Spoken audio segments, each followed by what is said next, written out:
trying to tell me that I can dodge bullets? No, Neo.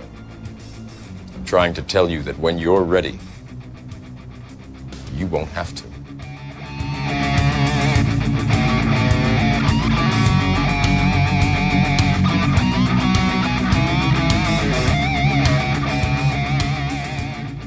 Hey, everybody out there in podcast land. This is Johnny Has the Keys with Tim and David.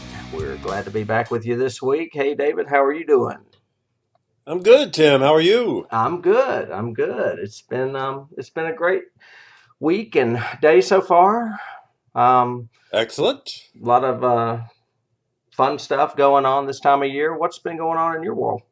Nothing really major. I've been traveling and doing a lot of work this week, so I've been trying to catch up on some stuff on flights and things like that. One of the things I wanted to say about my, what's new or what's happening in my week, like we normally do at the beginning of it, is what's happening in your genre-related week, David? In my genre-related week is the struggle that I think writers, and maybe you can elaborate on this since you are a writer.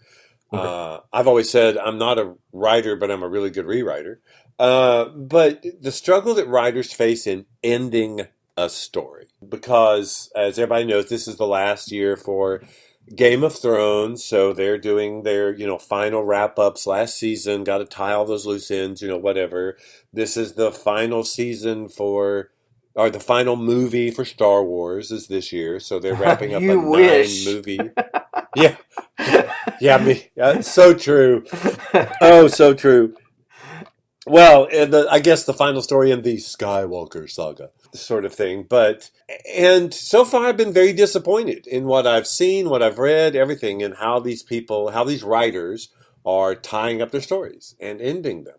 There have been series in the past, too, where people talk about Dexter. I never watched Dexter, but it was extraordinarily popular, and then somebody said the last season they just destroyed it. They just screwed it all up in the way they did the last season.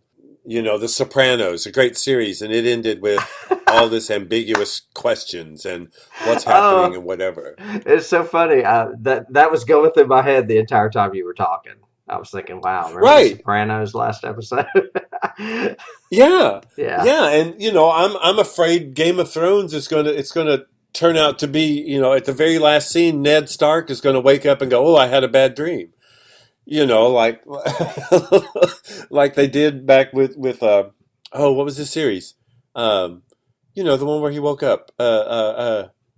Well, you had Dallas.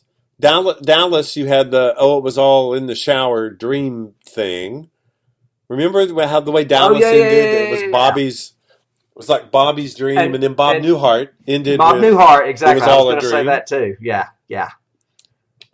So those are classic, I guess, bad ways or whatever, or lazy writing. I call it lazy writing. Well, actually, the Bob Newhart one was pretty brilliant.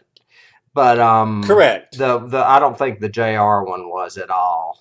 And in all honesty, I don't hate the Sopranos ending. I kind of like the FU to everybody he did with it.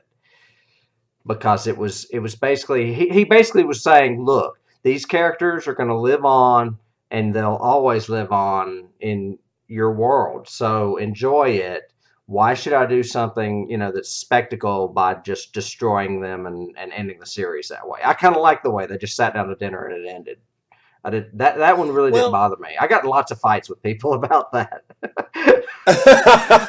Yeah. Well, and I'm wondering if all of the opinions of the world, naturally we're an opinion podcast too, but correct. Does that influence it? Like, you look at Lost, I personally liked Lost's ending. I thought the whole purgatory thing was a cool idea, but another one, I liked that one too. And a lot of people got in fights with me about it, but I had no problem with that ending. But I mean, it's just struggling. I mean, I'm just struggling with it, thinking about how writers do it. I mean, even think about, your masters, I think King struggled with the end of it. Oh my God! I don't like the end of The Stand. It's interesting that great writers just seem to not know how to end the story. Yeah, well, and this is really a Pandora's box you've opened. We could probably do a whole podcast just on this subject alone. I'm sure we can. I want to argue that in a creative case, it could be the balance of the scales between the studio and the artist, because the studio wants more money and more installments, and the artist has a vision, that's a beginning and an end. But then, like you said, you can bring Stephen King up, who has had many o'clunker of endings. I mean, he has had some really bad ones. Now, I saw an interview with him the other day, or heard one. Actually, that could be a new thing too. I just realized he had an interview with Mick Garris this week. He defends a lot of them. He's like, you know what? They're my endings. I own them. So I'm like, well, at least he owns them. I don't know if that's a cheap way of saying some of them suck or not. He just I don't know. Right. So that's what I've been doing this week, is just struggling with the whole, how do writers end epic stories if because you can't please everybody, that, but at least you could stay true to your characters or your vision or your logic or whatever. And I don't see that happening a lot. In my work, in the stuff that I've written, or at least here lately, I'm kind of a fan of the quiet coda. I kind of like having a big bang and then, an afterward. That's like an epilogue. Exactly. That's kind of my approach. Or at least right now it is anyway. So. Well, and that, going back to King, The Shining, great example of that. We have the huge finale, and then there's that last little coda epilogue part with, them at the dock, talking to each other or whatever. So there's a little bit of that survivor after thing. You're talking about the book. Yeah, oh yeah. Yeah. Not the movie. Which is another thing Steve has a big beef with, but we won't get into that here. Yeah. All right. What about you? What have you been doing? Well, I actually, I've been putting it off a little bit because it's kind of bittersweet. IFC has been broadcasting Joe Lansdale's Hap and Leonard series. It's based on a series of books written by Joe Lansdale. He's got like 20 of them about these good old boys in Texas that always manage to get into a lot of trouble. And they pulled the plug after 3 seasons, so I'm a little bit sad because it was really a great show, and they're on Netflix now if anybody's interested. So I started it this week, and it's fantastic. All of them have been great. So I'm like, why did you have to cancel this? Why can't Netflix pick it up? So, okay. It's about and it's Hap and Leonard. What'd you call it? It's called Hap and Leonard. Hap is white, Leonard is black. Hap is straight, Leonard is gay, and Hap is a draft dodger, and Leonard is a Vietnam vet. So there's too much conflict in this story already. Well, they're best friends, though. They grew up together as kids, and they're good old boys from East Texas. It is set in like the 80s and 90s because of the fact that he was a Vietnam vet. So I'm guessing that's why they have to take it back a little bit. It's just good stuff. It's not genre per se, although sometimes there's a little bit of mystical stuff to them. Like the second installment is Mucho Mojo is the name of it, because there's a little bit of black magic supposedly going on. A little bit of voodoo.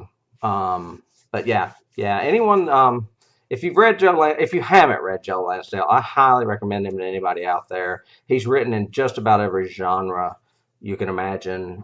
He even did a movie many of our listeners may have seen called Bubba Hotep, which is basically about a mummy in an old folks' home with Elvis and a black dude that thinks he's JFK. Love it. That's a great story too. So Bruce Campbell. Yeah, that's a good one. Yeah, can't go wrong with Bruce Campbell. Yeah, he does a good Elvis. Well, so we want to talk about, I guess, today's subject. We're back on the sci-fi track. How's it feel? Darn right. It's good. It's good. There's nothing running toward me, chasing me with implements, and well, there actually are people running and chasing in this, but it's not the terror that one would feel from a zombie or something of that nature, a monster. Not quite. I don't know, man. If an agent was after me, it'd be pretty scary, I would think. Well, yeah, very true, very true. Yeah. I was just going to say, and the movie that we are talking about is 1999's The Matrix. You want to give us a brief little summary of it there, David? Yeah, I've got a little snippet that they said in 1999. The movie stars Keanu Reeves as Neo, a hacker recruited by a rebellion to aid them in the fight against machines who have taken over the world and placed humanity inside a simulated reality called the Matrix. Which is a pretty good setup for it. I mean, I've got to say, from the sci-fi standpoint, I would think that this movie, Keanu Reeves aside, which I'm sure we'll get into, but this movie is a milestone in sci-fi cinema.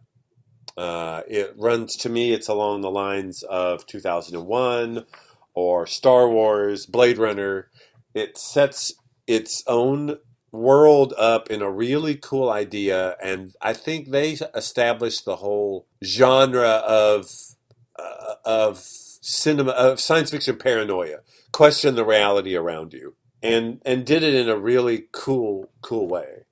I like this movie. I got to admit, I do. And then, like I said, despite Keanu, because those of you who know me know that I hate Keanu Reeves. I think he is absolutely terrible. He is one of the luckiest actors in history to have no talent and still do the amount of films that he does. Wow. Whoa. Whoa, dude. I like to refer to this movie as Neo's Excellent Adventure. Perfect. I'm not a big Keanu Reeves fan too, but there have been a couple of movies that he was passable in, and I definitely think this is one of them.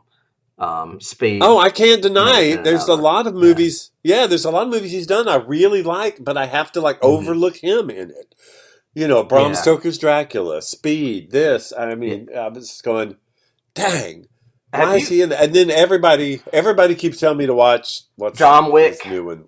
Wick. Yeah. I haven't seen it either, and all I read are great things about it, so I kind of want to see it. And now there's 3 of them. But you also read a lot of good things about Fast and Furious too, and they're not any good, you know. So I mean, there's that. I just don't have any interest. They remind me of those Jean-Claude Van Damme movies of the 80s, you know. They're kind of B-level movies. I don't know. Everyone in audience land, please don't persecute me for saying this, but they just don't. They just don't interest me. But yeah, I see what you mean. No, I mean I'm the same way. I don't. I have several friends who just love Fast and Furious, whatever they're on now, 9, 12, 19. Whatever. Yeah, too many. Yeah, but they don't interest me at all. I get literally nothing out of them.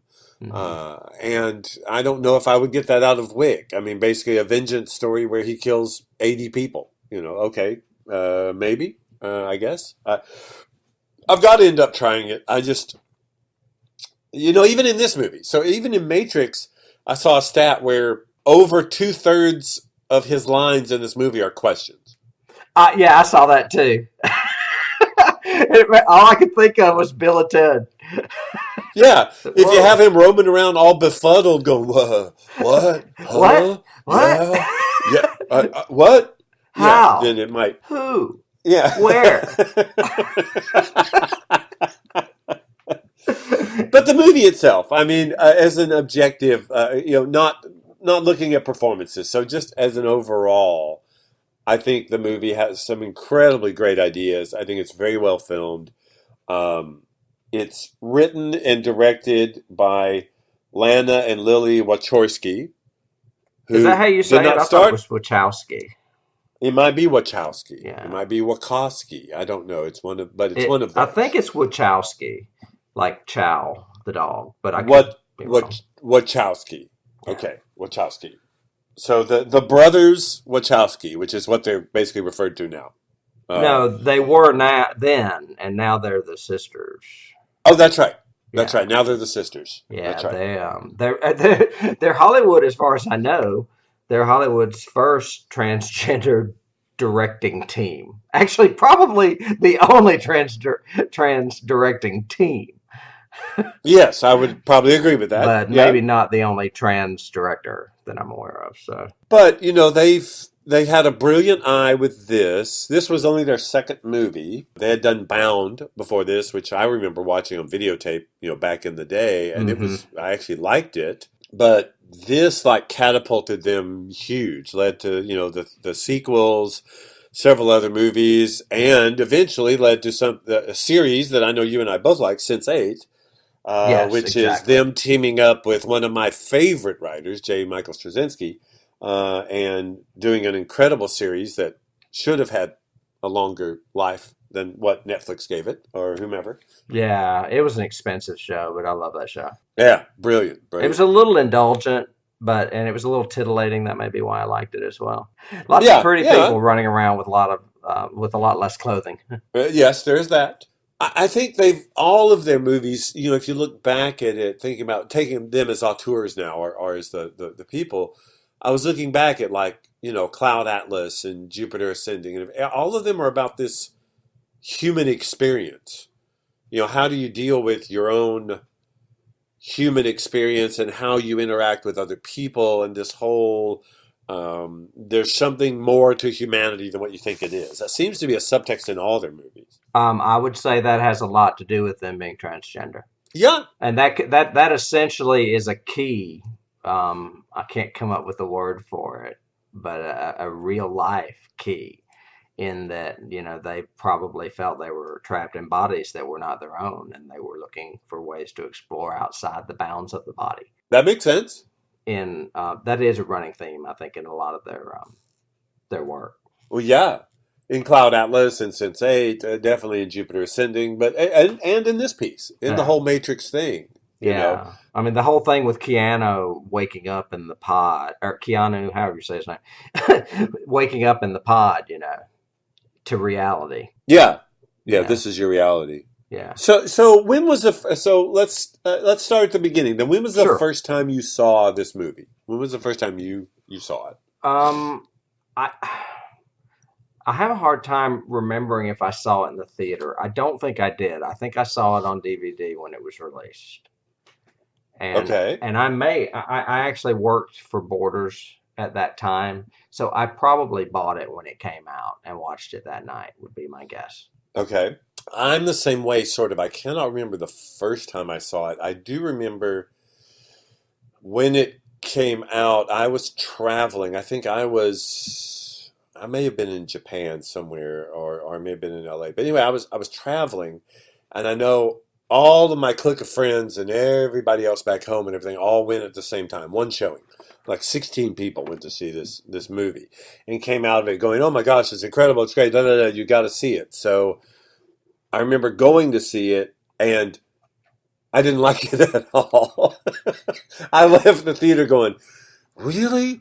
And I guess I was in a critical mood, like I never am, but I was in like a very critical kind of mood and just didn't appreciate it. Or my Keanu was really kicking in bad.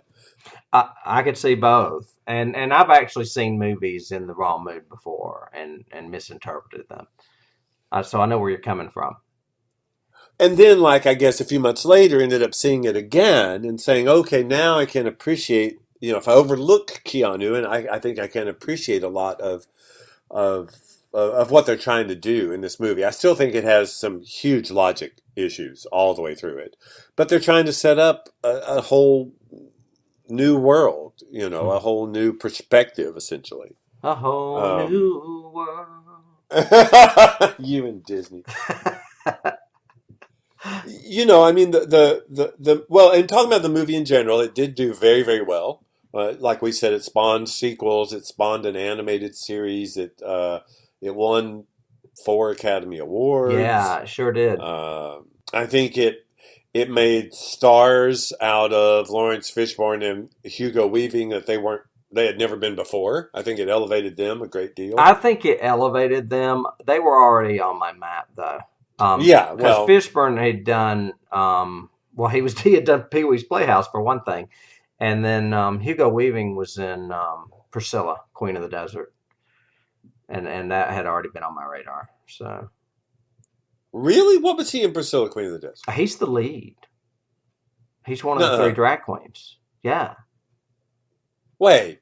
Oh yeah. I thought the drag queens were Kurt Russell and No. Well, first of all, you're thinking Patrick Swayze. No, you're thinking of To Wong Fu, which is an American ripoff of Priscilla. Oh, okay. Yeah, Priscilla is an Okay. Australian film that had Guy Pearce, Terrence Stamp, and Hugo Weaving in it.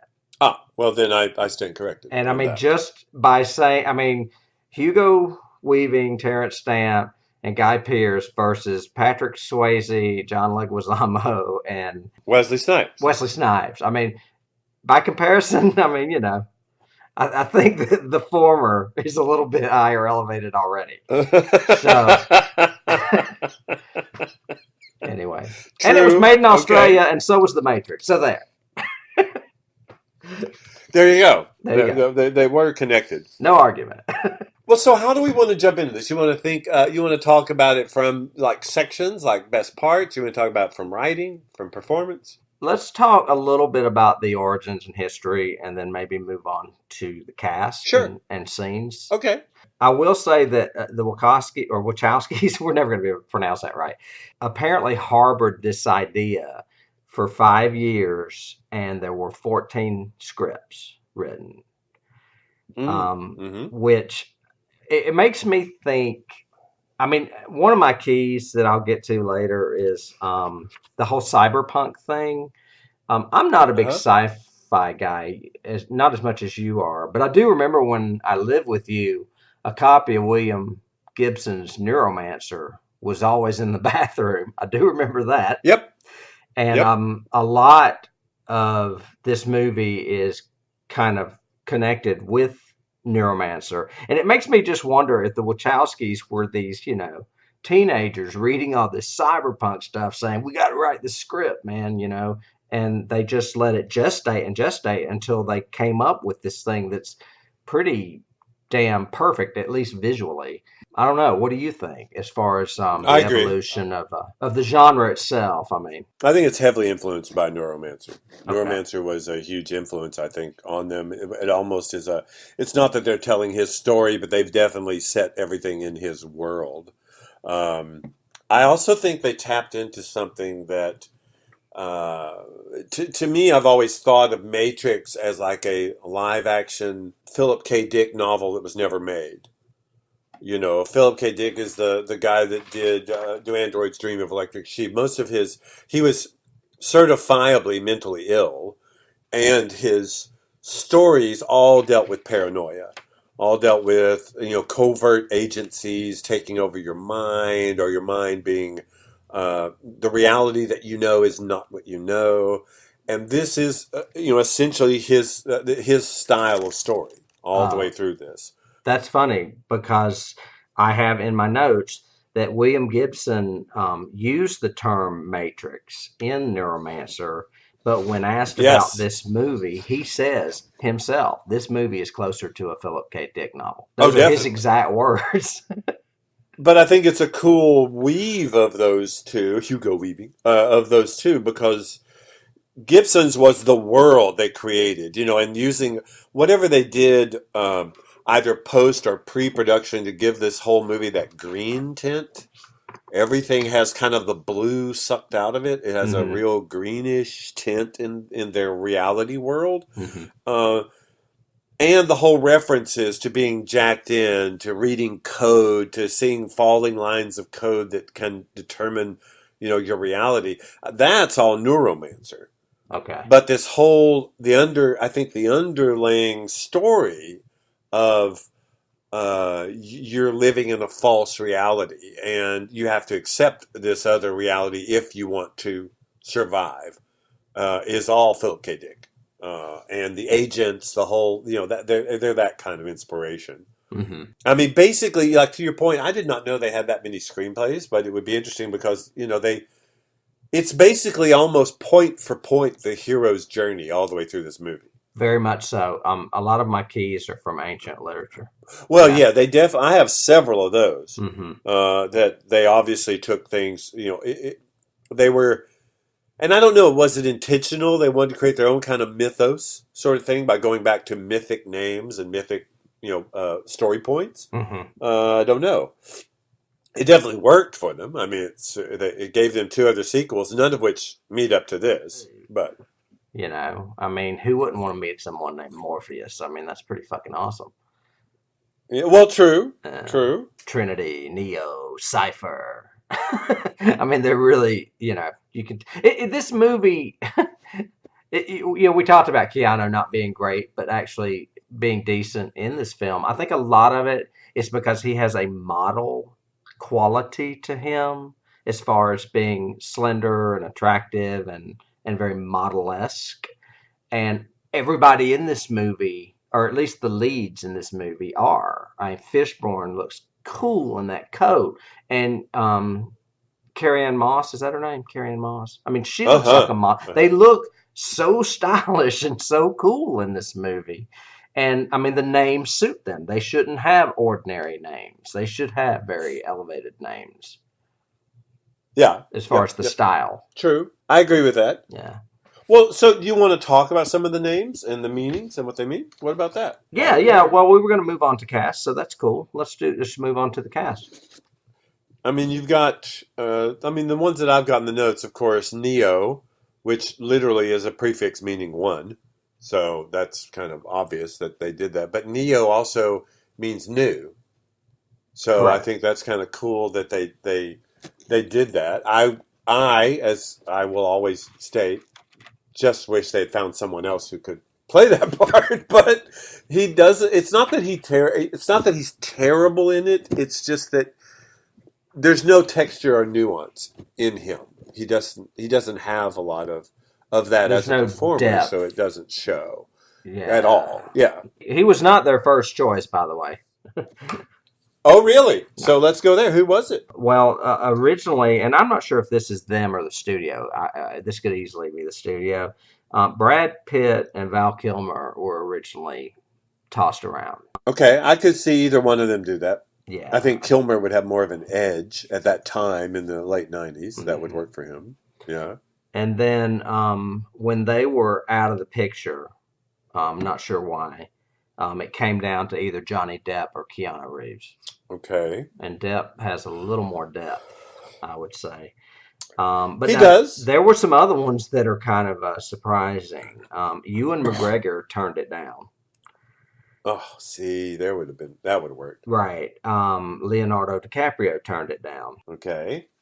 Will Smith turned it down. Good. And his wife ended up being in the sequel, which is kind of funny. David Duchovny turned it down because he was filming X-Files, the movie at the time. Okay. And Lou Diamond Phillips' agent told him it was going to be a flop. I thought that was hilarious. So he fired him after it was over. Probably so. So that's all I have as far as casting. I think Duchovny would have probably been about as stiff as Agreed. Keanu. I don't think he would have been any better. I could definitely see Ewan McGregor or Johnny Depp or maybe even Leo doing it. I don't think Brad Pitt would have been that good in it either. No, I agree with you. Yeah. I think he would be a lesser choice. I mean, Ewan would probably be my first out of that list of all of them. So names, okay. So and it's gentle listeners. It's not that I hate Keanu. Yeah, it is. But it's not that he does a terrible job in this. It's that there is no nuance to everything he's doing. Everything is either what, who, what, how. Okay, come on, it's dude. whoa. It's whoa. It's everything. And he even has one in the movie when Morpheus jumps. Oh, I know. Whoa. I think he has one in every movie. It's in his contract. You have to add whoa to his dialogue. But names. So Neo, his real name is Anderson, which I thought was interesting because translation of it is Son of Man. Correct. Which kind of makes sense there. Mm-hmm. So they've done a lot of this very the nomenclature, the names, everything are very mythic, like we said. Yeah, there's a whole More, mythology going on for sure. yeah, Trinity, which basically you have a trinity for most of the movie in Neo, Trinity, and Morpheus. So they're basically the trinity of the movie anyway. Morpheus is Roman, I believe. I think it's He either was Roman. the Greek god of dreams. Okay, I thought it was Roman, but either one. Roman, but yeah, it's definitely God of Dreams. Hmm. Which is ironic because he's trying to wake Neo up. Neo up. I can't speak. Right. Yeah. And or to Neo, he's coming from a dream world anyway. Correct. Kind of the thing. Mhm. I thought it was interesting that they used a lot of semi-biblical references too. They used Zion is the name of the city of man, wherever that is in the original. We don't get to see it yet. They use the ship's name is Nebuchadnezzar, Yeah. who was a Babylonian king. Hmm. And then they go for this very bland kind of thing for the agents. The agents are Smith, Brown, and Jones. Yeah. So I thought, yeah, these whole nondescript could be one of a million people kind of things is ironic to, name the agents that. So I thought that was pretty cool. Yeah. I don't have much casting on Smith, but I do on Morpheus and Trinity. Okay.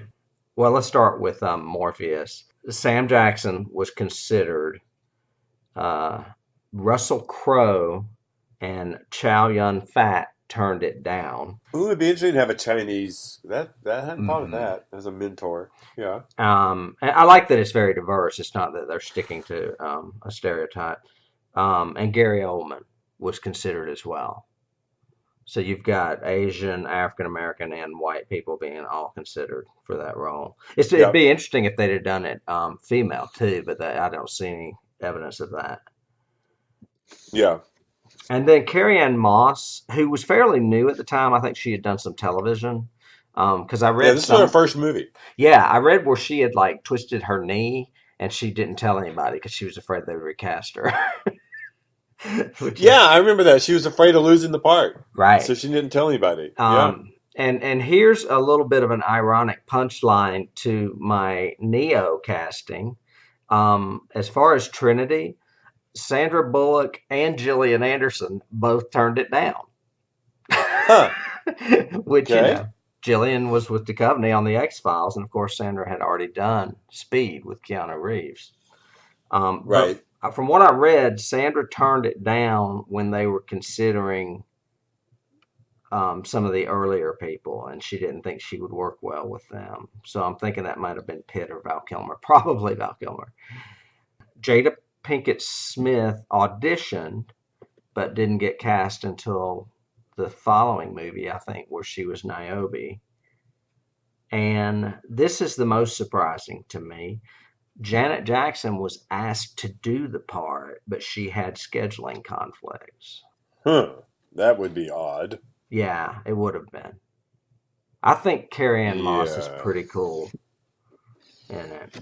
No, I actually think I was going to say I think she is perfect. She's probably, other than Morpheus, she's the best cast in this because she is a new face. We didn't know her. We didn't know anything about her. We had no presuppositions about her. Mm-hmm. And she's the one that really, Morpheus is the mentor. He's the older, brilliant, wise one who teaches and trains. She's the one that's really the connection.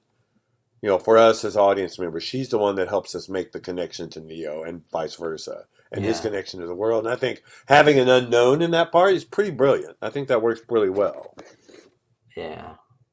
Morpheus is Obi-Wan. Yeah. Yeah. And that's odd. One of the odd things I have written down is it's basically the hero's story almost all the way through, except the mentor doesn't die. In a hero story, almost always the mentor dies or something happens to the mentor, he's taken away, and you have to do it, yourself. But Morpheus doesn't die. No, So- because the hero gets a bunch of fucking guns and goes in and kicks ass. Well, there's that, One last little thing that I did have. Another person considered that auditioned for Agent Smith, who I think could have probably been as good, is Christopher Maloney. I think he would have easily been a great agent in that movie too. Yeah, I Yeah, could see that. Yeah. but he was a little bit young at the time. I think Hugo Weaving does do a brilliant job, though, Yeah, he in does. this. He I does. think he's really, really good. And it's amazing he didn't Uh, get recast because he had so many damn accidents in the movie. he did? Do Yeah. tell.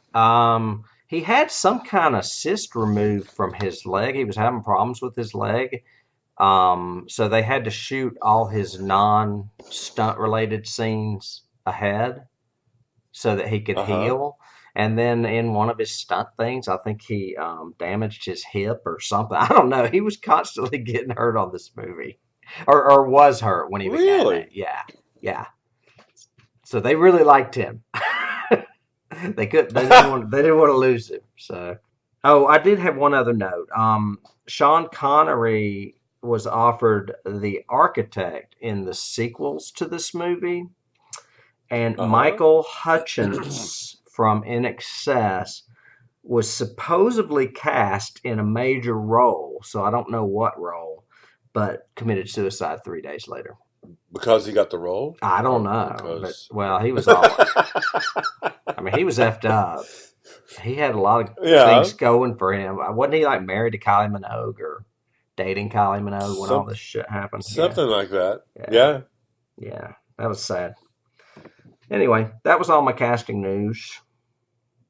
This is Casting Corner. Anything else about the names, like Cipher? Decipher meaning how to translate or understand. I thought, and the other names are kind of nondescript in that too. You got what? Switch, Tank, Dozer, APOC, and they don't really fit in. It's like they focused on the first four and said, the rest of them just give them some funky cyber name. Right, well, it's like they're throwaways. This is a red shirt. We'll just call them, Switch. Yeah, yeah. These are the Um, red shirts. I'm looking up Cipher right now, and it says it's a message in secret or to Yeah, encode, mathematical. which Yeah, means, I mean, that kind of explains the fact that he was the traitor or the Judas amongst them. yeah. What do you think about his casting? Speaking of Sopranos, I liked him in that part. I think that's Joe. I can never pronounce his last name. Pantaleone or Pantaleano, I yeah, think. Yeah. Pantaleano. I liked him in that. He had an edge to him from the very beginning.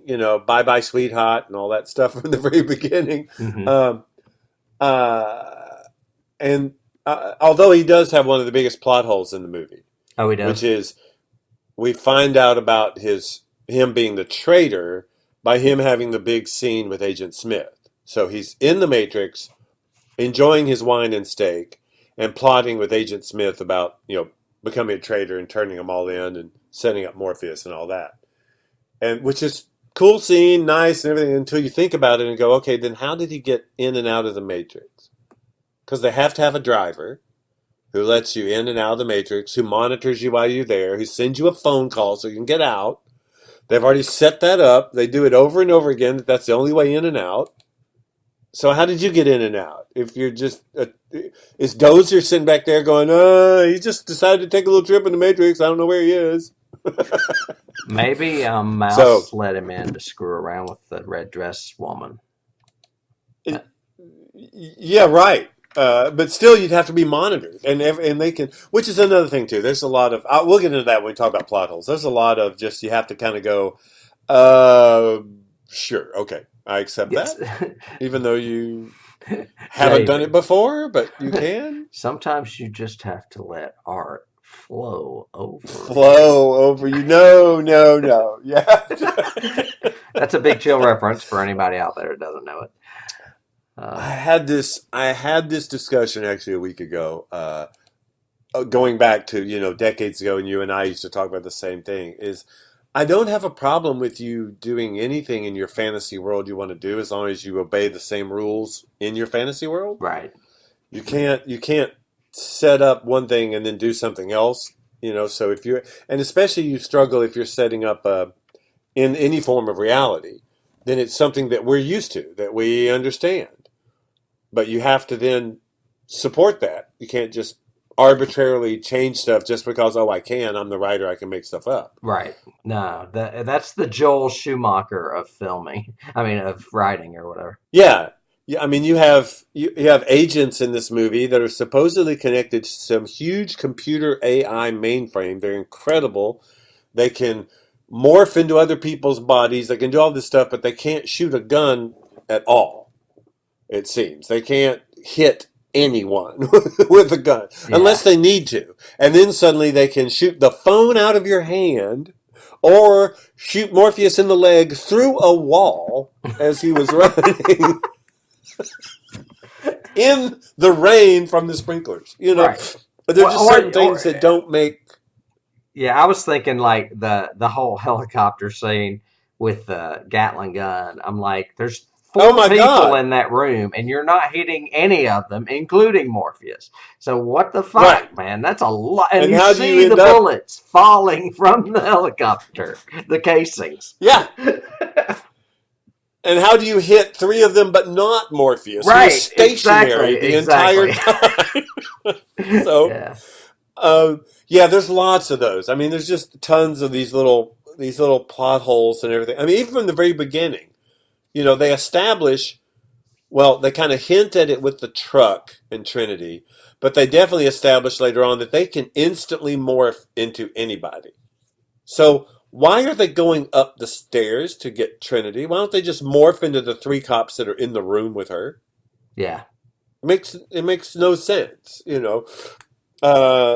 all kinds of those little, you didn't think of that earlier? You didn't want to do that? What? Even the rules of the Matrix, if you die in the Matrix, you die. Okay, cool. So if I get beat up in the Matrix, I spit up blood in the real world? Why would I do that? Because I'm not there? My body's convincing itself it needs to bleed? I'm not physically getting hurt. I'm mentally getting hurt, but not physically. You can jump buildings without breaking ankles or feet or anything, but a sword cut hurts you or a bullet kills you? There's certain things that don't make sense, Well, I think it's... And they start going, it's Neo. He can do anything. Okay. Sure, great. I guess that's your cop-out. Neo's Neo. Hey, David, it's not your what. It's your when. It's your win. Yeah. Free your mind. There is no spoon. There is.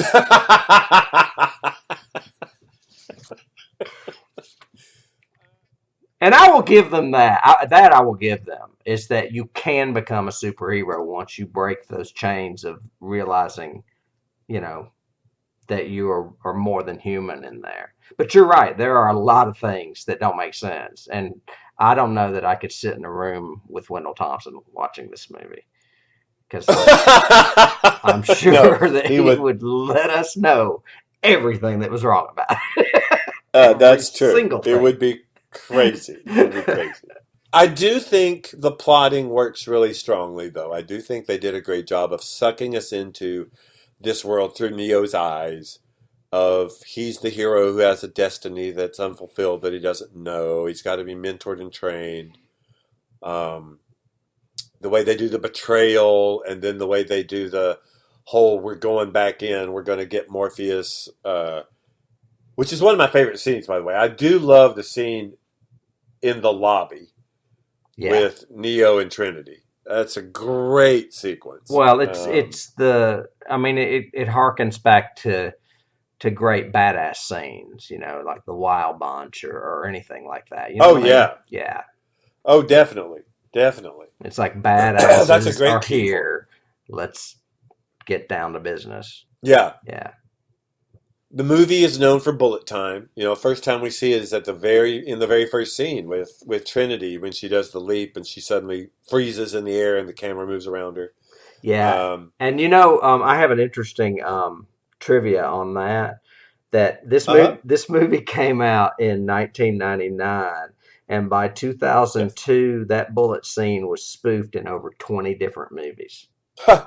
Makes sense. I mean, the trivia said movies. I'm assuming they didn't mean movies. I'm thinking they meant like commercials and MTV and everything like that. But yeah. Well, and from a sci-fi perspective, I mean, that's why I say it's a milestone because it did the same thing effects wise that like the motion control camera did, that started in Star Wars. Mm-hmm. Lucas and ILM perfected that camera technology to be able to do all those model shots and everything, and it kind of changed the way special effects were done. Mm-hmm. This did the same thing. Now they're even doing it at sporting events. They have that same kind of effect is now in every NFL game where they'll suddenly freeze the action and move the camera all the way around. It's done the same way. So effects wise, they set precedents. That scene. Let's think about effects. So, of course, Keanu's "I've got to bend over, defying gravity to dodge bullets." Literal bullet time. Mm-hmm. I think that's the scene I was referring to, actually. Oh yeah, well, I'm sure either one of those, or the scene at the end where he literally stops the bullets and they all drop, and then he, attacks. Those kind of things were all just precedent setting at the time. That's when he the knows whole fight. Yeah, the whole fight in the subway. Grabbing hold of Smith in midair, and then the camera goes all the way around them, kind of thing. That whole bullet time effect. And it reminded me, and I can't remember. I tried to think about it note wise, or I should have looked it up if it happened before or after. But there was a game that came out, was later turned into a terrible movie, but a game that came out called Max Payne. And in it, you have the ability to have that effect. You have bullet time. And they call it that, where you can literally click the button and your character goes into slow motion. So you can aim faster, hit more targets, or duck out of the way. And that was a key that it reminded me of. It reminded me of Max Payne. Not sure if it was a key at the time or if Max Payne came after. Yeah, I'm not familiar with that at all. Yeah. Back to we were talking about FX. I read somewhere that 20% of this movie is visual effects. That's a lot. That would make sense. Yeah. Well, remember, even a normal scene when they're in the modern day has to have some kind of effects added to it because everything turned green or has a green tint. Right. Well, and I'm not sure if they're talking about something like as minor as that, but yeah, because if that was the case, it would be almost 100% of the movie. But right. As far as maybe they're talking about as far as CGI. Well, and you've got the whole the whole sequence of the birthing sequence, which is all special effects with the AI there and the all of the shots with the Nebuchadnezzar with the octopus things. Yeah. Those the programs, Sentries or whatever. Yep.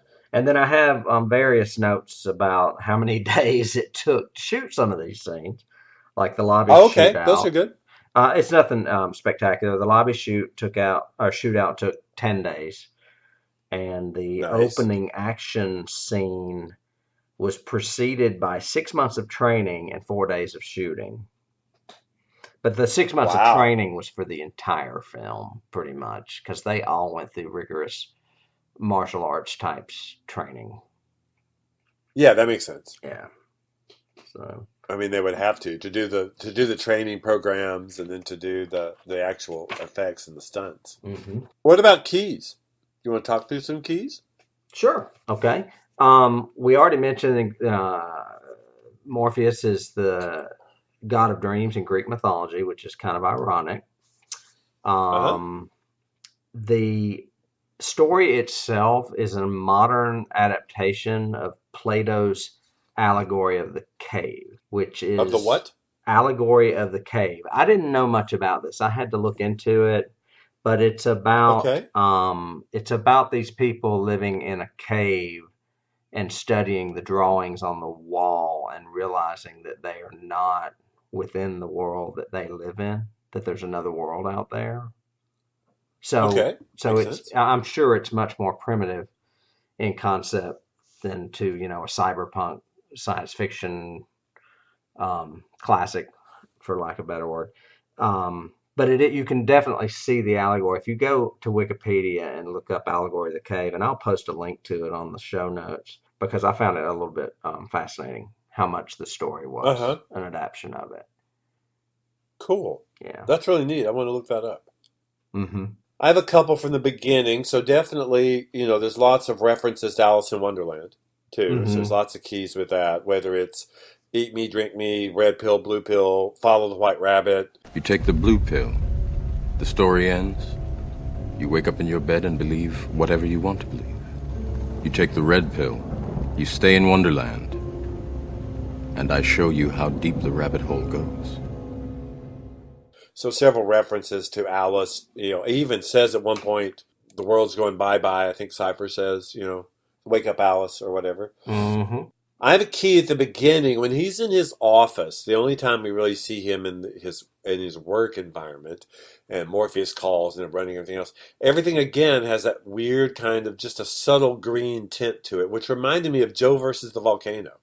Because at the beginning of that, everything's done in that fluorescent green, ugly, nasty color. I've never seen that movie, but okay.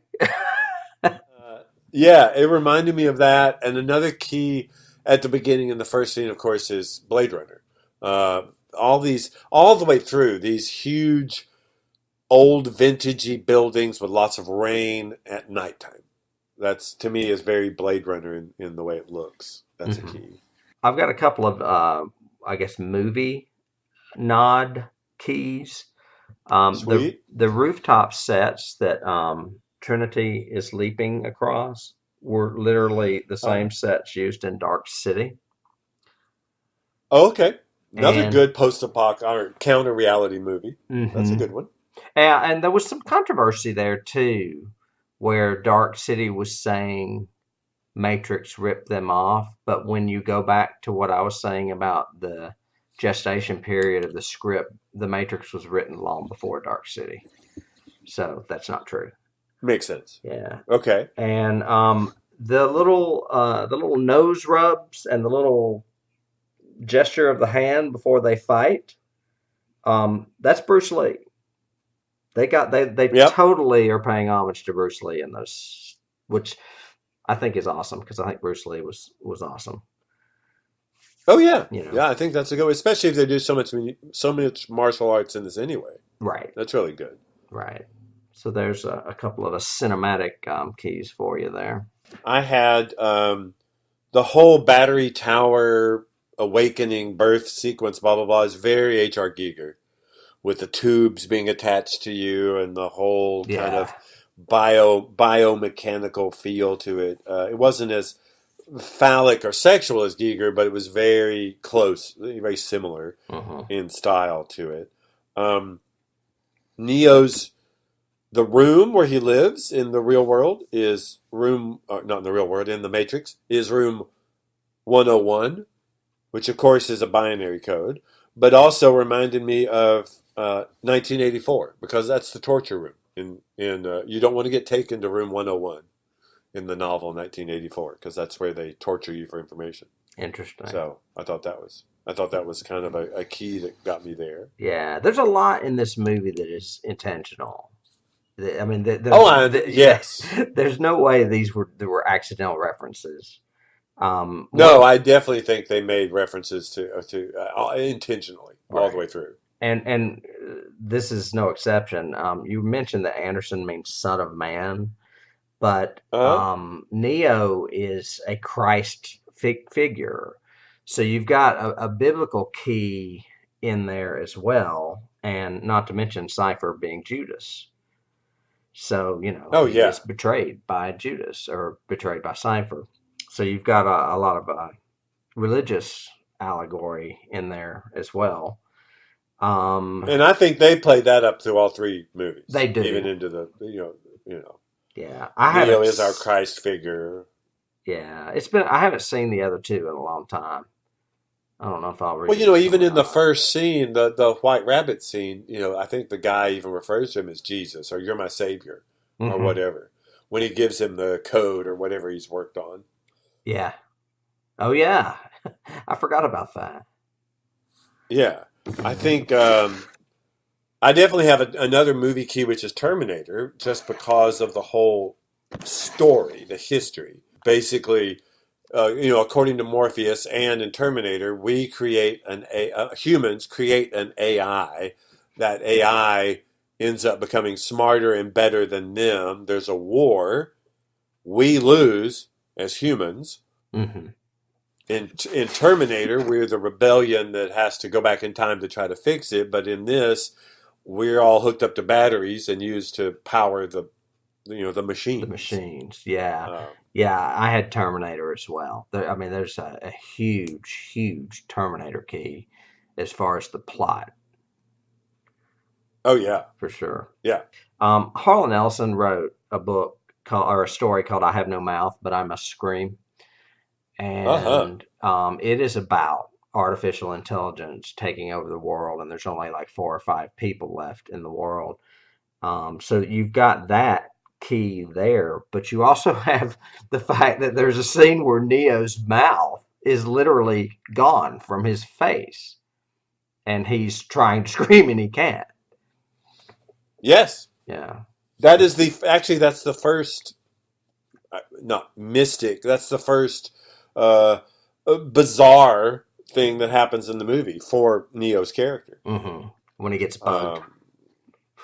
Well, even before that, it's they took his mouth away. Yeah. Literally. Then they bug him. Yeah. Yeah, that was intense. But there's okay. So, again, I have these kind of plot holy questions all the way through this, and one of those is, why did you need to bug him? It doesn't make sense. Why would you're the biggest computer in the world with these agents, and you have to trace people and track them down and find out where they're going next? Really? You can jump into anybody around you, even miles away, but you can't figure out where this guy is? They can figure out in the real world. He's a super hacker, David. He can just manipulate. I don't see why you would have to bug him or search for him. It makes no sense to me. No. But there are a couple of those. I mean, it's the idea that the overall premise, and people have written about this since. The overall premise that humans are batteries makes no logical sense either. Mm-hmm. If that's your whole goal, if you want them to supply you with energy and heat or whatever, then why not just use cows or horses or platypuses? You don't have to give them a matrix that's that extreme and they still produce the same amount of energy. Mm-hmm. You don't have to keep them around, kind of thing. But, it makes for a cool, at the time when you're in whoa, that's really cool. I'll just go with it. It's great. Kind of thing. Yeah. The last key that I have is we've already mentioned it, really, and it's their own. It's the series Sense8. It's basically about a bunch of pretty people being connected and kicking ass. And I could see that. Yeah, a similar theme going there as well.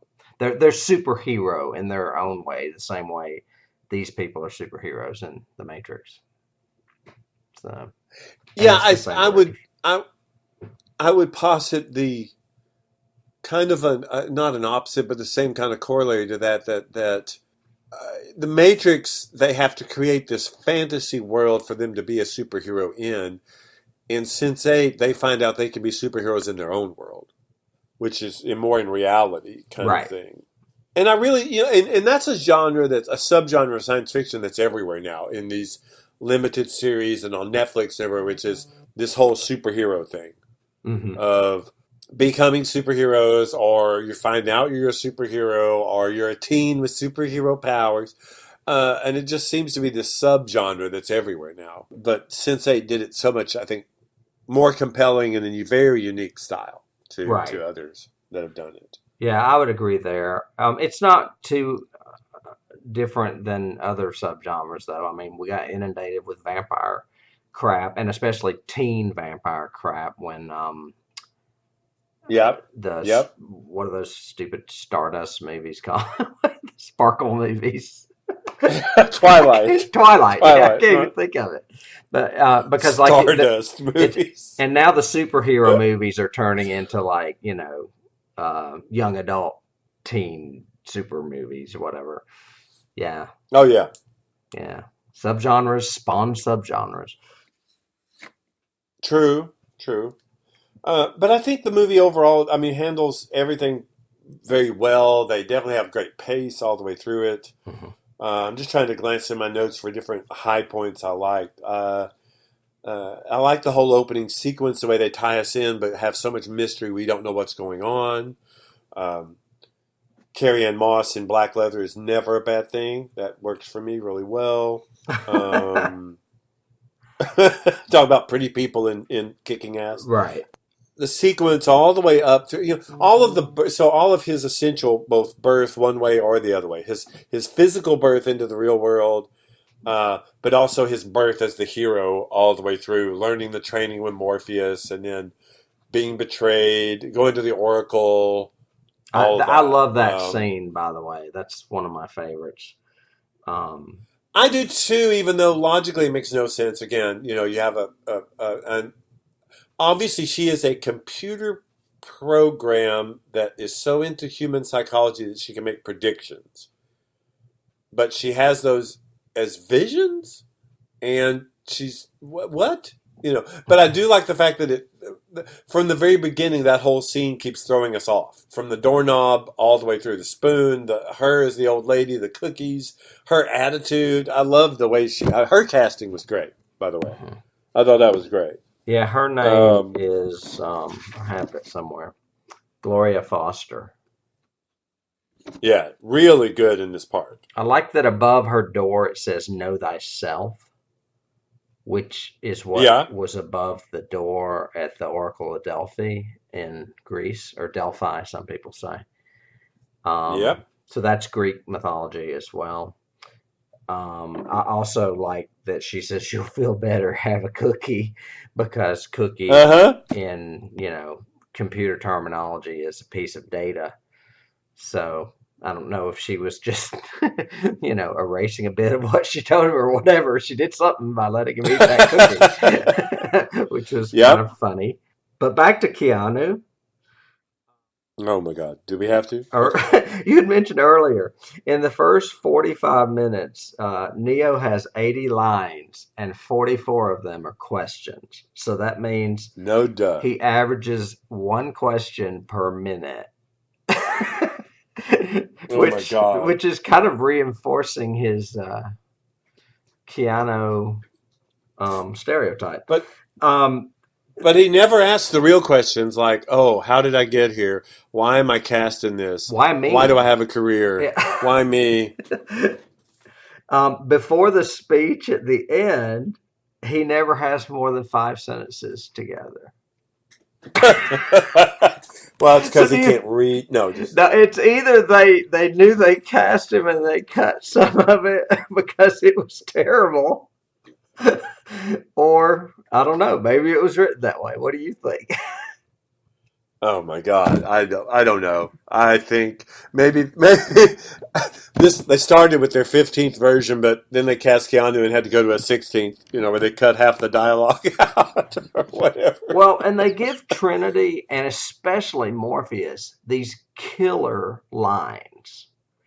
Maybe they were trying to dumb him down so that their lines sounded cooler. I don't know. Maybe, yeah. I'm being the optimist here. Well, and he's face it, his character is very nebbish all the way through. It's supposed to be. He is learning this world that he doesn't know, and so that kind of factors into it. He would have a lot of questions, and he wouldn't have a lot of instinctive great lines because he doesn't know he's always in denial until near the end. But you're right. I've got one of the lines I even have here that I wrote down was the exchange between Morpheus and Neo right when he's first born and everything else, or first in the real world aboard the Nebuchadnezzar, and he says, "Why do my eyes hurt?" And there's just a brief pause, and then Morpheus goes, "You've never used them before." Yeah. And I thought, oh, that's really cool. Because, you're in the umbilical jelly world, Chrysalis. You probably never opened your eyes. Yeah, it's gross. Kind of thing. So I do have some trivia stuff. Okay.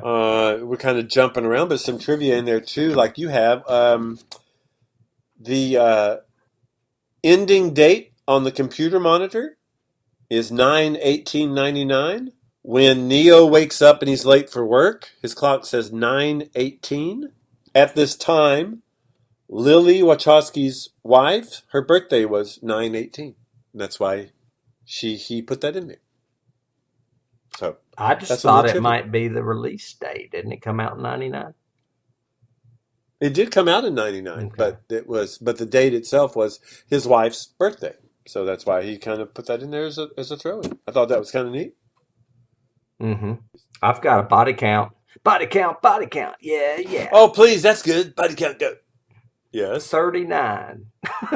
And I'm not naming them all. Right. That's my horror contribution. Well, and that's, body count. and that's something that's kind of like looked over in this movie, but it occurred to me when I was watching it again. So they have a genuine, animosity with the agents. The agents are the bad guys. They're looking for them, da-da-da. The agents can morph into anybody. When they take over that person, I'm assuming they're still that person. They're just an agent in that person. So when you kill that agent, you're killing that person. Which bothered me a little bit this time watching. I was going, so all these innocent people die. Even then, all the other cops and everybody else, they're just doing their jobs. And they're like killing them, kicking them, shooting them, throwing them off buildings. And, they're just I guess a we're battery. supposed to say, oh, they're just a bat. Yeah, it was just. Yeah, we'll get another I one. was just about to say that. Yeah, we'll get another one. Just grow another one out and harvest it, kind of thing. Some other, I guess my last things on here are just the whole, my plot hole questions of stuff like, they have this great sequence where Morpheus goes, power up, we're going in. And then there's all this techno music and we're showing Tank get ready and we're panning around all of them at the same time we're panning around a phone that's ringing inside the Matrix. And we zoom to the very end and suddenly they're all standing there. And Morpheus goes over and answers the phone and goes, we're in. Mm-hmm. How did that happen? Somebody has to answer the phone for you to get in. Because it looks cool, really David. Cool scene. I know, but there's so much of that in it that's like, this looks cool, but it makes no sense. How does that not work? Oh, that's it's so like funny. Cypher, great scene. I love this steak. It's great. Da da da da da. It tastes good. How did you get there? And how are you going to get back? What is that? What is that YouTube guy that does the thing? And you told me, oh no, I can't watch it because he'll destroy the movie for me.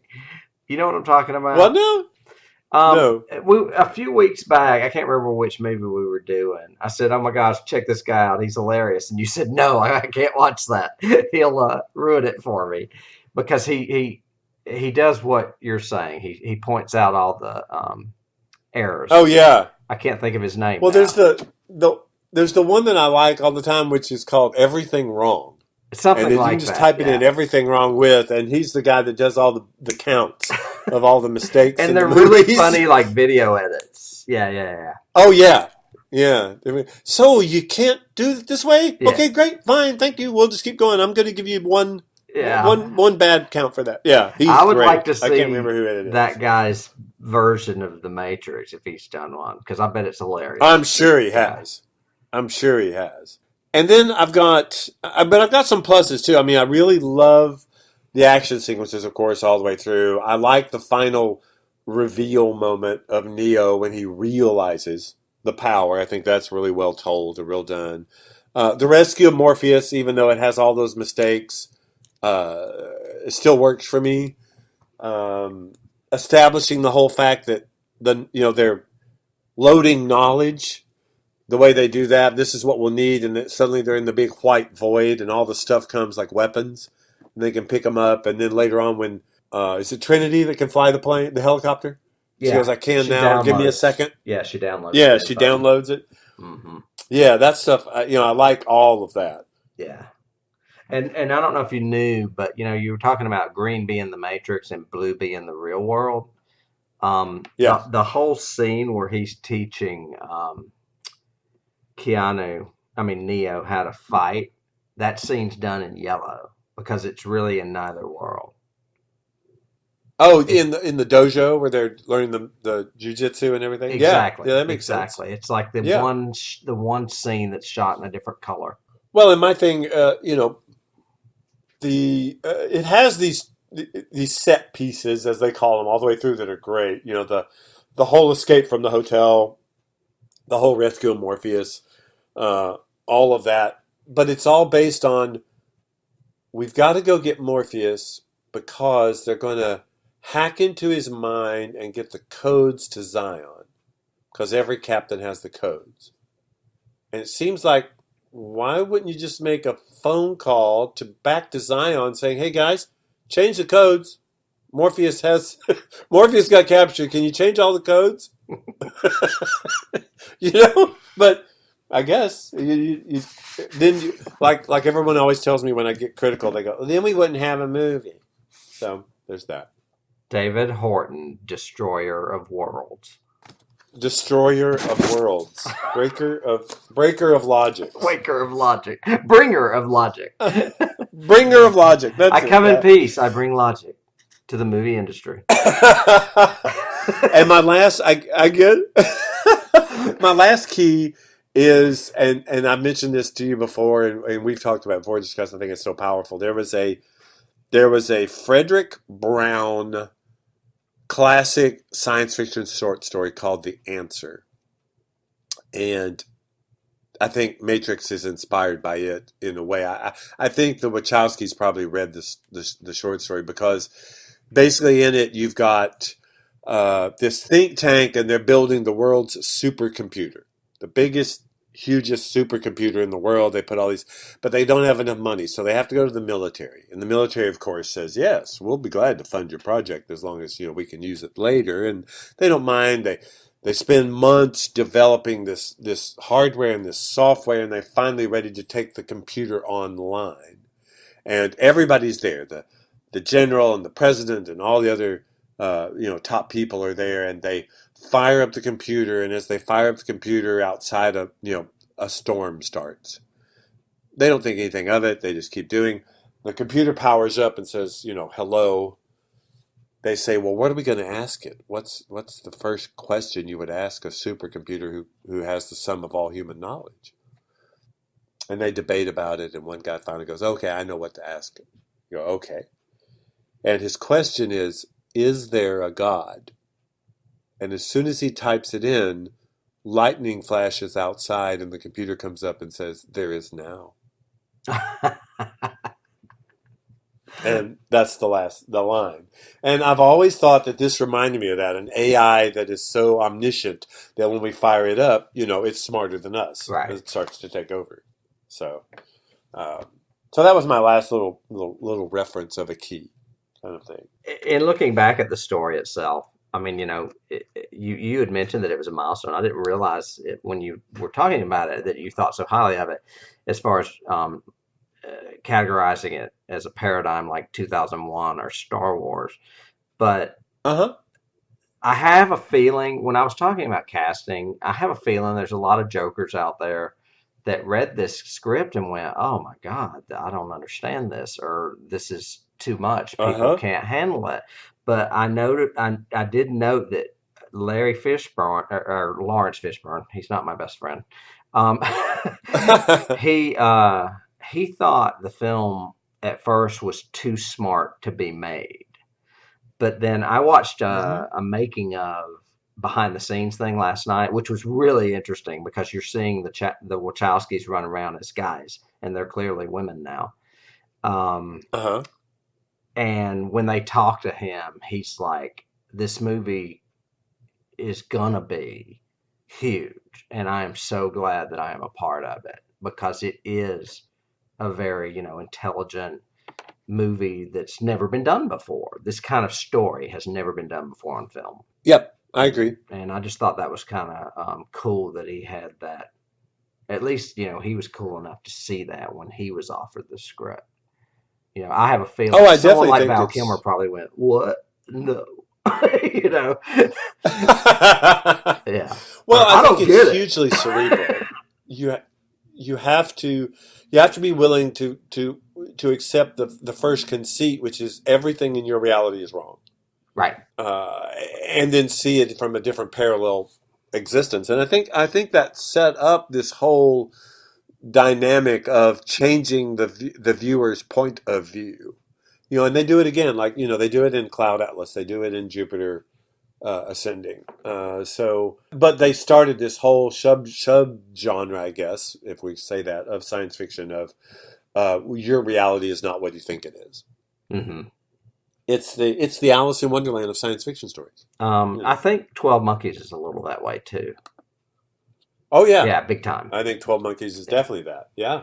Yeah, it's been a long time since I've seen that, and I remember really liking that movie. I would definitely do a podcast to that movie just to watch it again. Yep, that's definitely on our sci-fi list. But back to what we were saying as far as the intelligence or where no man has gone before aspect. Last night I was with my husband Dennis, and he said, "You need to watch a movie for tomorrow, don't you?" I said, "Yeah, but you can watch it. It's not a horror movie," because he's not big on horror movies. And he said, "What is it?" I said, "It's The Matrix." He said, "Oh no, I don't understand that movie." He said, "I tried that movie." What? Really? Yeah, no, he's not into it. He's a kind of a Brit-phile, He would rather watch Downton Abbey or anything like Keeping Up Appearances. He's not into the sci-fi horror world really at all. So. Okay. Yeah. He did watch Walking Dead with me for a while, and then Negan came, and that was the end of that. So.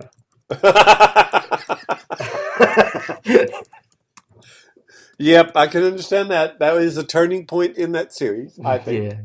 So. But anyway, any last thoughts or?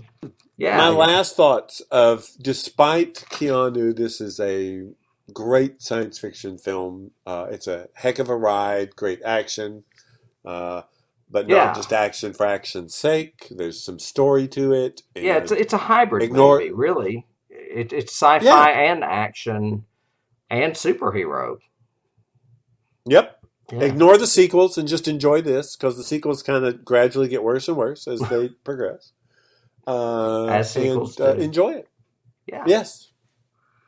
Cool. All right. So I guess we're going to get out of here for this week. We'd like to thank everybody for tuning in to Johnny Has the Keys.